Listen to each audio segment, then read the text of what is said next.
Bangladesh cricket team के अहम batter Mushfiqur रहीम ने वनडे क्रिकेट से रिटायरमेंट का ऐलान कर दिया। बांग्लादेश की जानिब से सबसे ज्यादा 274 वनडे मैच खेलने वाले सीनियर बल्लेबाज मुशफ़िकुर रहीम ने सोशल मीडिया पर अपने रिटायरमेंट का ऐलान किया। मुशफ़िकुर रहीम का कहना था कि मैं अपने खानदान, दोस्तों और मदाहों का दिल से शुक्रिया अदा करता हूं, जिनके लिए मैं गुज़श्ता 19 साल से क्रिकेट खेल रहा हूं।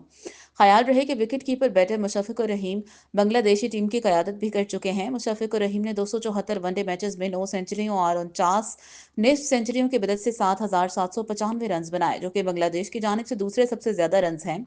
वनडे क्रिकेट में बांग्लादेश की जानिब से सबसे ज्यादा रन बनाने वाले बैटर तमीम इकबाल हैं, जिन्होंने 8,357 रन बनाए हैं।